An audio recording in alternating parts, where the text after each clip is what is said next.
is Plastic Adventures. Hi, everyone. That is Doug, and this is Steve. And if you're finding yourself here, you have found yourself smack dab in the middle of another episode of the Plastic Adventures Toy Communities Sandbox, where we just kind of like talk about stuff. Um, it's like open forum. Sometimes it's just like whatever's on our mind that day that we talk about. Mhm. But this one, we're going to kind of like dial in and just do general commentary on one of our big favorites. It's one of the big five from the 80s. Probably because there's been a new animated series that's come out to support it. And there's been really great toys the last couple of years. And as if we don't get off of the tracks enough talking about Masters of the Universe, we're going to talk about it some more. Absolutely, So we are. yeah, maybe what we do is to get this going. Let's go. What's your earliest memory of Masters of the Universe, Doug? All right, yeah, let's resurrect this dead horse. Let's see if we can write it. All right, so my earliest memory of Masters of the Universe is my sixth grade birthday in San Diego. Um, not ever like I think I might have seen maybe a commercial at that point, but not really known what it was. Um, and then I got the 2-pack He-Man and Battle Cat for my birthday.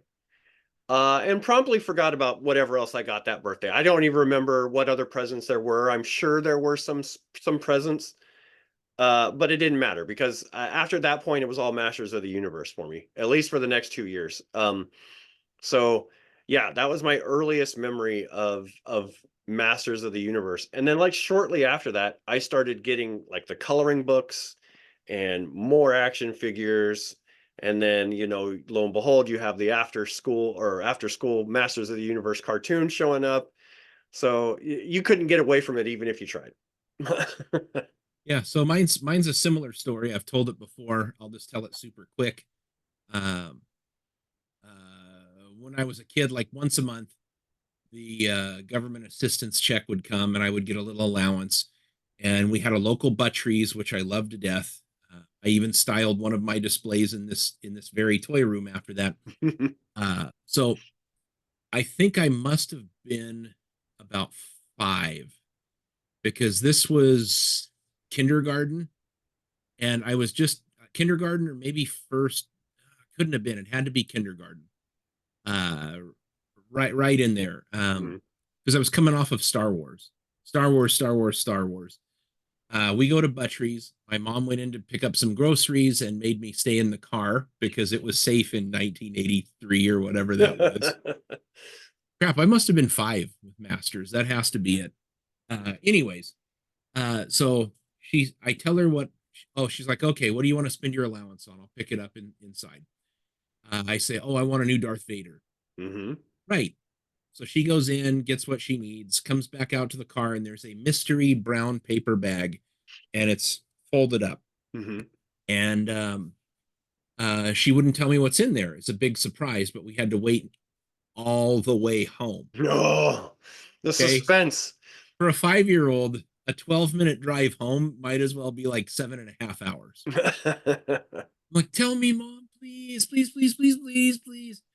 Okay, and to put it in perspective, Butcheries turned into Food Pavilion, which Mhm. turned into like some uh, school district building. It's in Kennewick on, I want to say it's Kennewick Avenue or Fourth Avenue there. Fourth Avenue, yeah. Yeah, and at the time we were living at the apartments over off of Oak and 27th, so Okay. uh, very very like East Kennewick. Um, so that was a long drive for me. Oh, show me what it is. Show me what it is. Mhm. So she first opens the bag, and out comes He-Man on card. I cried. I'm pretty sure I cried. I was mad because it wasn't Darth Vader like I asked for, and I was being a total little asshat. Like just I was kind of a neurotic kid sometimes and not easy to deal with in that aspect. So, but then something happens. She takes him off of the card and she did the waist twist power Mhm. putt. And like, I don't know if my little brain just exploded into a million pieces or what, because I took the figure and I think I played under the table with the figure at the time. And from then on, it was He-Man, He-Man, He-Man. We got the Right. cartoon. Christmas came around and we got He-Man figures for Christmas, and then it was Battle Armor He-Man, and then it was Road Ripper, and from there, so just like you, it was like that hit, and it hit big. Yep. Um, why? For me, why? I mean, Well, like in general, we're not the only two little kids that were like jacked for He-Man, right? oh yeah, we were. No, no, okay. No. It obviously it resonated with every other little boy out there who just, as soon as they saw it, just fell absolutely in love with the toy. So what was different about it? Okay, so what was different about it was, well, they were bigger figures, right? So they were bigger than Star Wars. They were bigger than GI Joe, right? Because GI Joe had also come out in 1982, I think. Yeah, 1982. Uh, so, but so they were bigger. They were beefier. They were definitely they hit that Arnold Schwarzenegger. I'm a tough guy. Uh, the whole thing, right? So, he came with a sword. He came with a shield. Came with a axe, and like everything about that guy just screamed like super masculine hero, right? And so as a little boy, you're looking at that going, hell yeah, I want to play Yep. with that figure. Yeah, so different in the landscape of 4-inch toys. And I mean, I love Star Wars. I love Joe. I love all the 3 3/4 Migos and all that. But He-Man was vibrantly colored Mm-hmm. for the most part, and it's a robust, big, thick, heavy 5.5-inch toy in your hands. And it also blended science fiction. Mm-hmm. It And blended, sorcery. yeah, swords and sorcery. And we weren't really getting anywhere with Conan because we really shouldn't have been watching that at that Not time, really, no. right? Like we maybe had like Conan the Destroyer that probably popped in like 83 and then hit home screens in 84 or something on VHS. But Conan the Destroyer. That's an so, interesting and one. we were getting like some B-rate 80s kind of like barbarian fantasy, but just so wildly different. And you had extremely distinctive villains and heroes.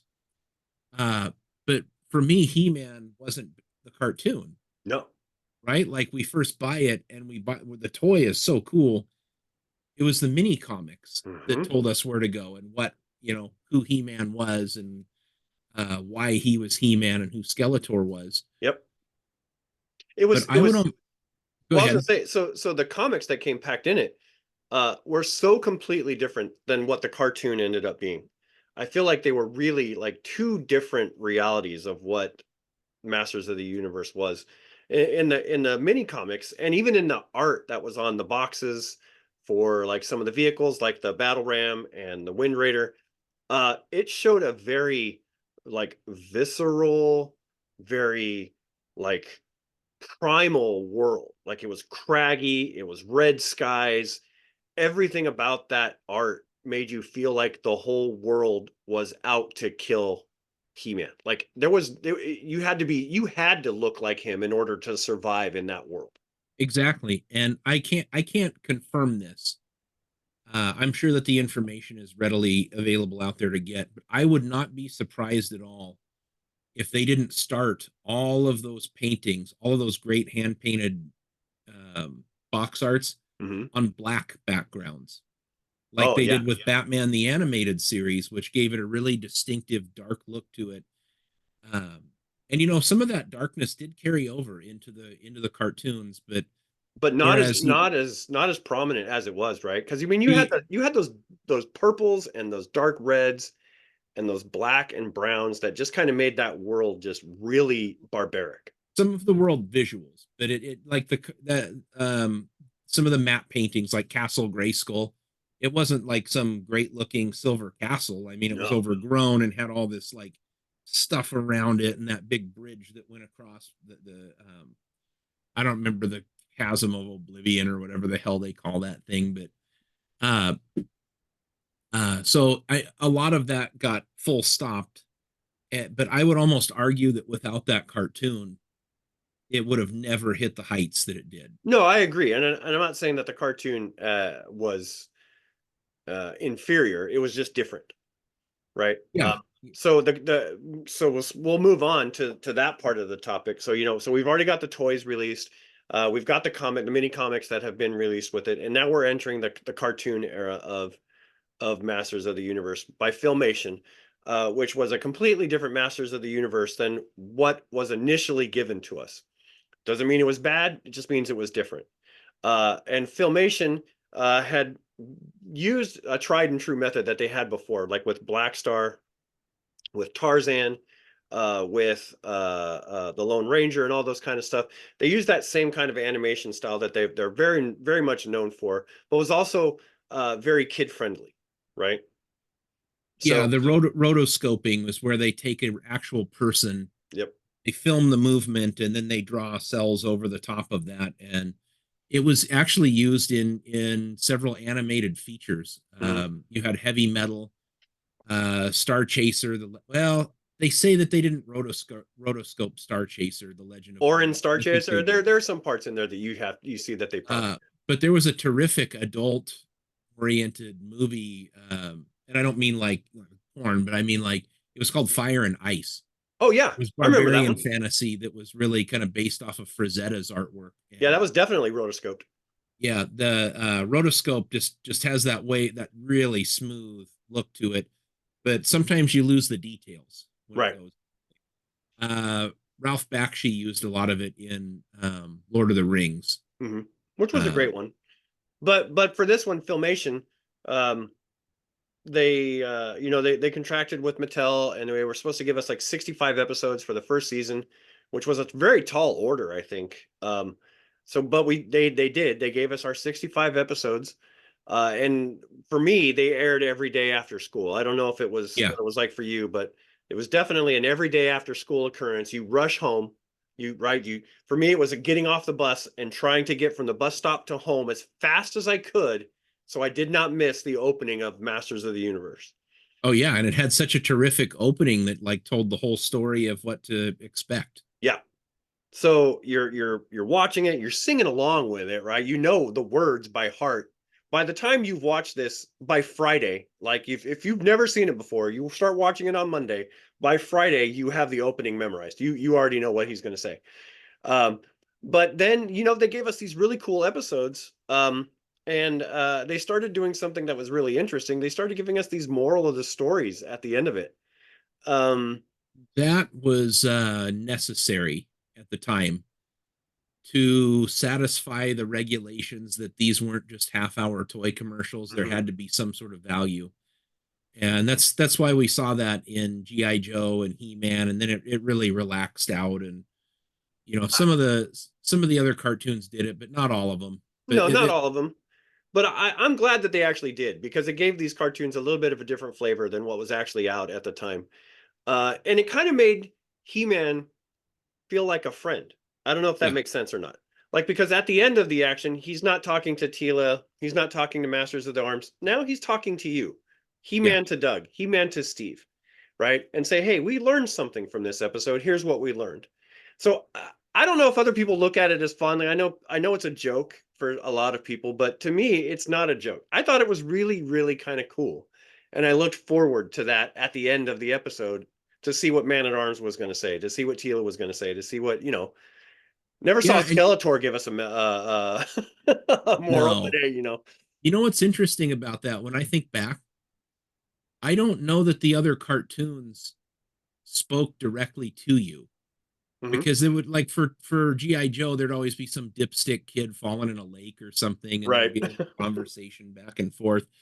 And knowing is half the battle. You'd get to that part, but He-Man actually took the time to address the audience, so Yeah. that's kind of cool. I never thought about that, but you're 100% right.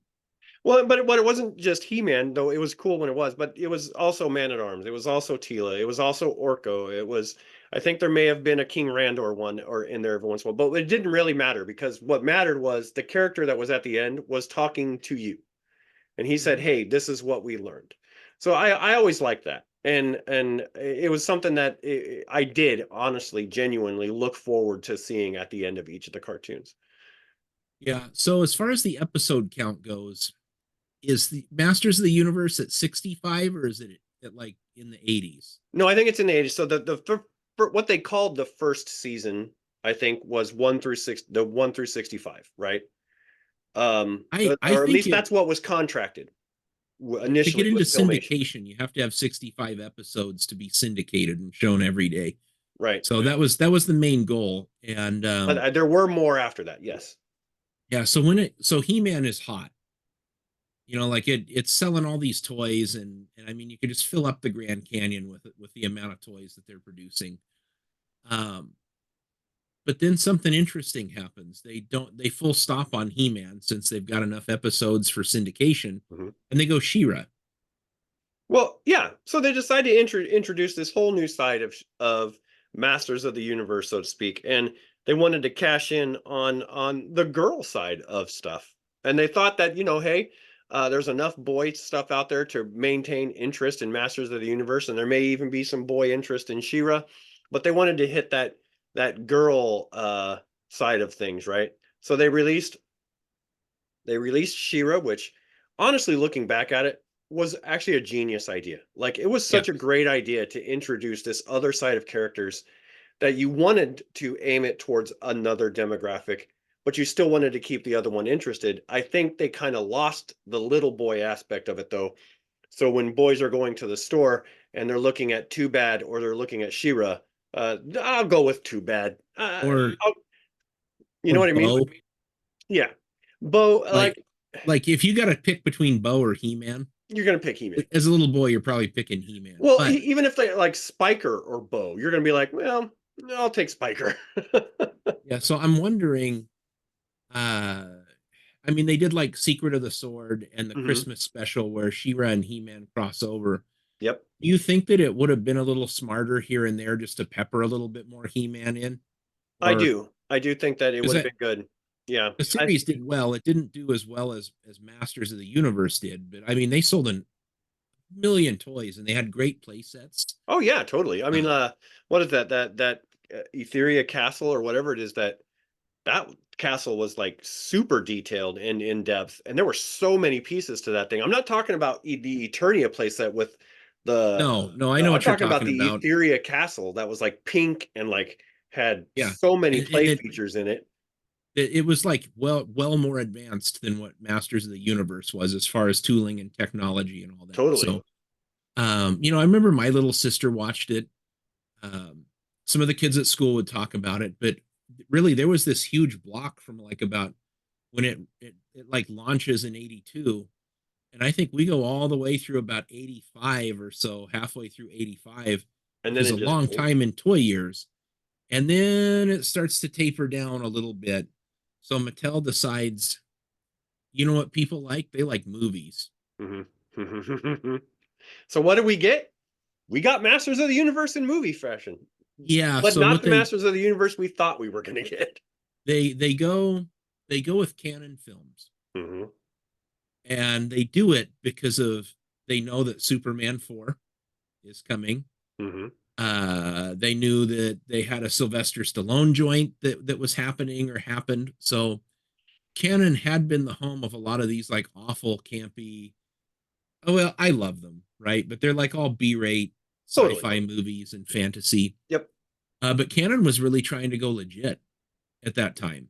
But they were what Mattel didn't know is that they were leveraged to the max. Exactly. So Yep. Mattel creates this, or this story is drafted up, and as we run out of money and we go over budget and we start slashing budgets, well, suddenly this is out and this is in, this is Hmm. out, this is in, and we can't show very much Eternia because we can't afford backdrop, matte paintings and set pieces. Exactly. So Yeah. we're going to go to Earth, and we can't do Orko because it'd be really hard to get that puppet to fly and look real in that. Hmm. Um, so really, it was just sort of trying to make the best out of a bad scenario. Totally. Maybe if another studio had hooked up with Mattel and um, somebody who was more funded or had more vision, then Sure. you could have ended up with something a little bit better. But also, maybe it could just be as simple as the money. Maybe Canon was going to give more back to Mattel for the license, I but I don't know. I mean, I've watched a lot of the behind the scenes things about what happened with Canon Group and what happened with a lot of their movies and specifically Masters of the Universe. But, what I'd like to tell them now, like me looking back, is that I secretly, not so secretly, liked that movie. Oh, dude, by the time that came out, it did for me the complete opposite it did for most Masters of the Universe kids. It totally reignited my interest in Masters. I love the 87 movie because it did kind of skew back to the serious a little bit. It Mhm. wasn't as goofy and jokey as the cartoon, and like He-Man could like actually like use his sword, and Totally. I love the designs from that movie. I thought it a lot of people were mad because he didn't have the furry little loincloth and the orange belt, but so I mean, as we've seen with a lot of movies, those don't translate No, they well. don't. Even the superhero movies, they've had to make a lot of alterations to those costumes to get it to like work. And then we're Exactly. lucky if we see a bright blue Captain America, you know. Right. So But what we did get, even though he was a different He-Man, was still definitely He-Man in spirit. I still felt that that was He-Man. yeah, yeah. I would have liked a little bit of backstory explaining why we never saw Prince Adam, but Hmm. a lot of little things. And there was a comic adaptation that actually had stuff in it that they couldn't get to in the movie.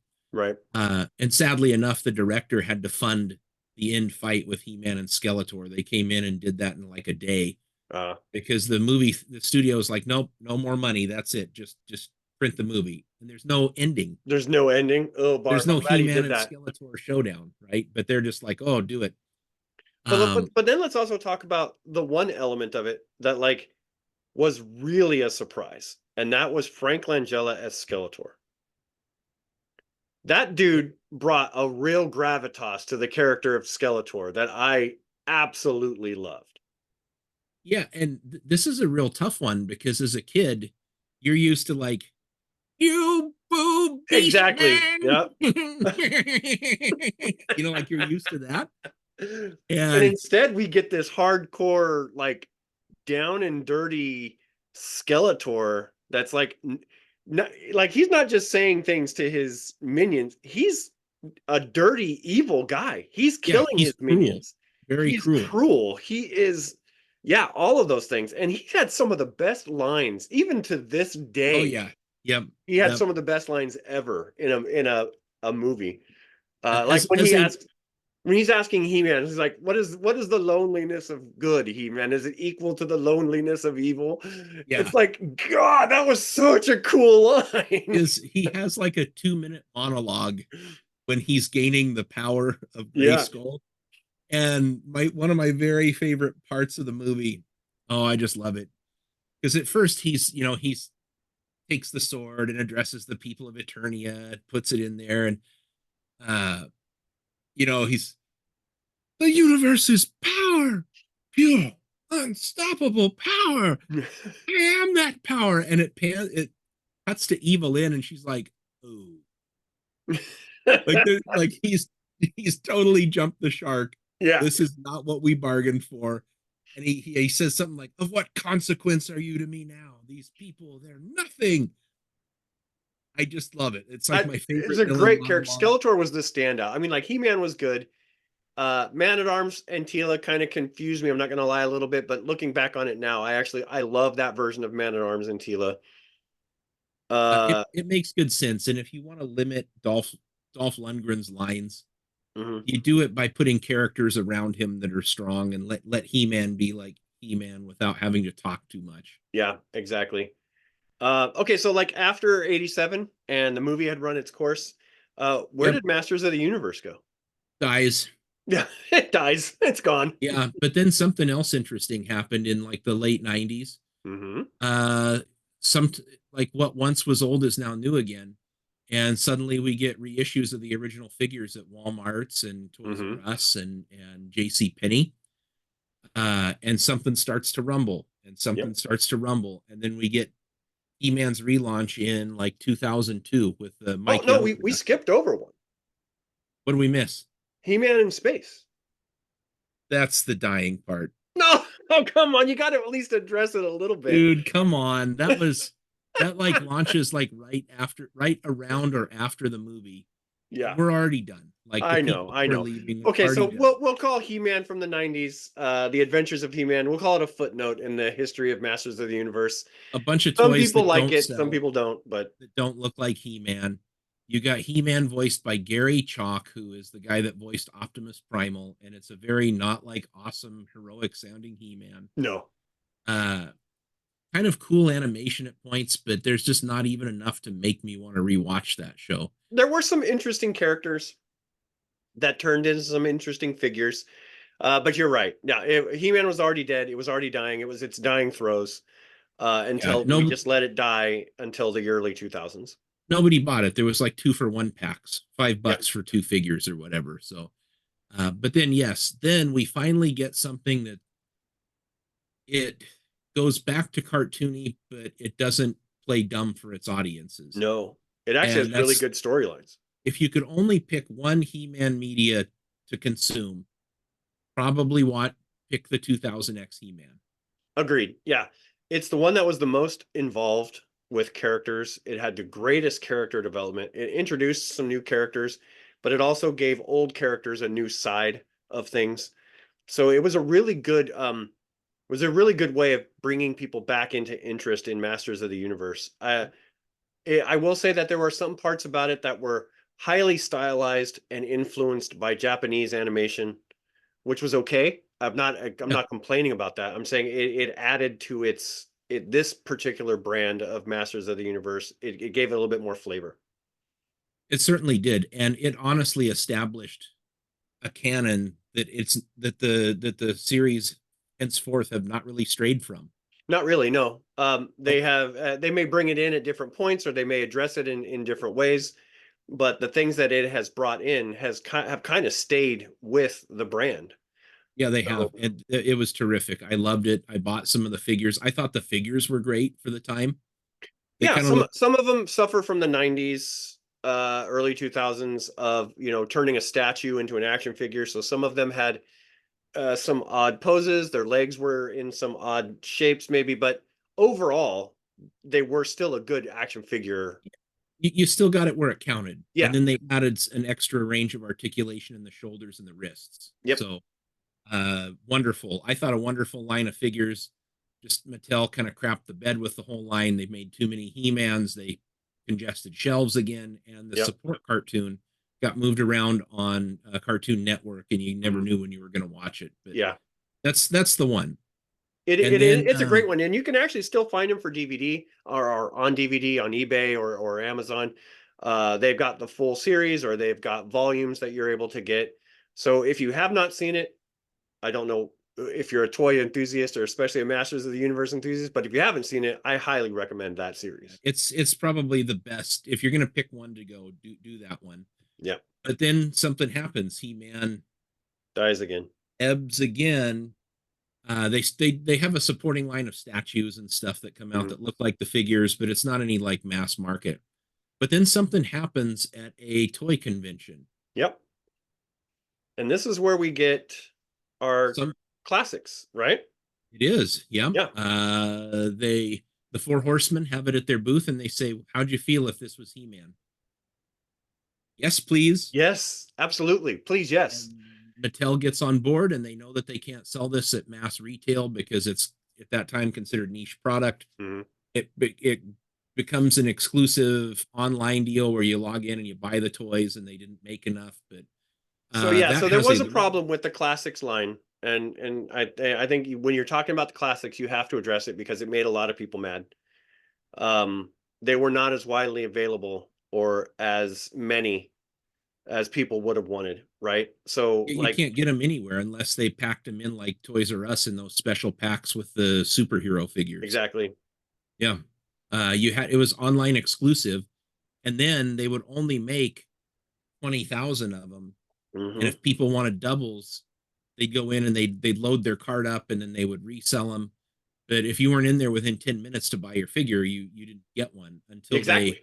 until they came back on it and then like reissued the figure later. But they were amazing figures for the time, like Oh yeah, absolutely absolutely. terrific. I mean, for what they were, I don't think that we would have. a lot of the kind of action figures that we have these days if the Four Horsemen didn't show us what could actually be done for action figures. Yeah, and it totally made sense. There were these big, like bulked out guys, but they were no Totally. longer in the squatty. You could pose them like that, but Yep. that line runs very, very successfully for a good number of years. And then finally, Mattel says, Mhm. you know what? We're going to do something in house. That's right. And then we get one of the best toy resurrections I think I've ever seen. We get the current Masterverse toys, Huh? which was was introduced through Netflix through the Revelations cartoon that was directed by Kevin Smith. Met to mixed reviews. I'm not gonna lie, but it did it did its purpose, right? Yes, It very cool designs. very cool designs, and Powerhouse Animation hit it out of the park with the cartoon and how they designed those Yep. characters. And then it had what everybody wanted, a mass retail sidekick in Origins, which is also arguably like the best toy line in 10 years that's Totally. come out. Yeah. So I mean, if you would have told me that Masters of the Universe was going to be big again in 2022 and 2023 and going strong in 2024, when back in like 1988 when it was dead, I would have like, no, you're stupid, you're absolutely dumb, that's never going to happen.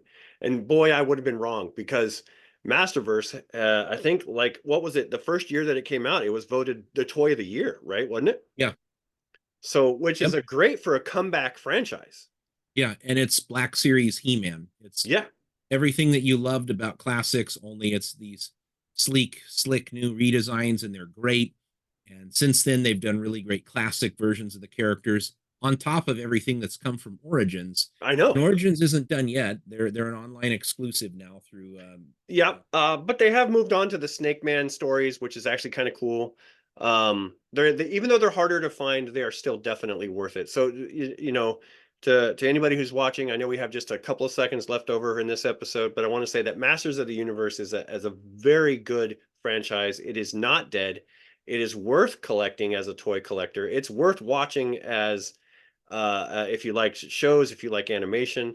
So it is definitely not going anywhere yeah. in the future. It's Masters of the Universe is here to stay. Yeah. New Netflix series is pretty good too. And so Sony owns the rights to Masters. Hmm. Mattel has to license it from Sony. Uh, the movie's still in play. It's not I dead think yet. we'll get. It's I still think out we'll still there. get a live action Masters of the Universe yet. I suspect this next year will be very telling, whether Sony moves forward or Mattel gets the license again and does something else. Yep. So, future's bright. I mean, who would have thought that that thing that died is one of the hottest things that's out there right now and one of the best toy lines? But hey, But boy, here am I we are. glad it is. You know, they're evergreen for a reason, guys. There's something special about it. That's right. All right, so we're going to end that. I hope you enjoyed our Masters of the Universe retrospective of the toy line. It's always fun to talk about those things. But until our next show, please give us a like and a subscribe. We love chatting with people. Come visit me on Instagram. Come visit Steve on Facebook, and we will see you guys in the toy aisle.